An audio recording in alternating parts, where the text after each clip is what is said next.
ஒரு முஸ்லிம் ஒரு மூமினுக்கு கபர்ல என்ன நடக்க போகுது? நாங்க இன்றைக்கு அசருக்கு மௌத் ஆயிட்டோம், எங்கட ஒருத்தர் மௌத் ஆயிட்டார், எங்கட வாப்பா மௌத் ஆயிட்டாங்க, அம்மா மௌத் ஆயிட்டாங்க, எவ்வளவு பேர் மௌத் ஆயிட்டாங்க. என்ன நடக்குது அவங்களுக்கு? சகோதரர்களே, முதலா என்ன நடக்கும்? ஜனாசாவை கொண்டு போய் கபர்ல வச்சதோட நாங்க கபரை பத்தி யோசிக்கின்றோம். இவ்வளோ சின்ன இடம், இதுக்குள்ள உடம்ப கொண்டு போய் வச்சிருக்குதே, இதை விட சின்ன இடம்தான் எங்கட தாயுடைய வயிறு, இதுக்குள்ள நாங்க இருந்தோம். சகோதரர்களே, இந்த கபருக்குள்ள என்ன நடக்க போகுது? இப்ப இது ஸல்லல்லாஹு அலைஹி வஸல்லம் சொன்னது மட்டும்தான் உண்மை. ஏன்? ஸல்லல்லாஹு அலைஹி வஸல்லமுக்கு கபருக்குள்ள நடக்கிறது விளங்கும்.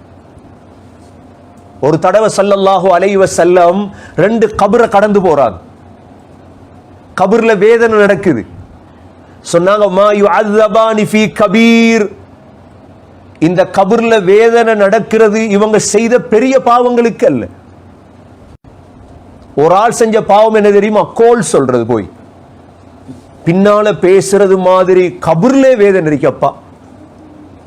கோல் சொல்லப்படாது, ஒரு நாள் மூட்டி விடப்படாது 2 பேர்.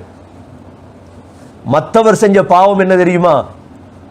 டாய்லெட் சிறுநீர் கழிச்சிட்டு ஒழுங்கா கழுவல்ல. இன்னைக்கு பார்க்கிறோம், நின்று மூத்திரம் செஞ்சுட்டு போறாங்க. கபர்ல வேதனை இருக்கு இதுக்கு.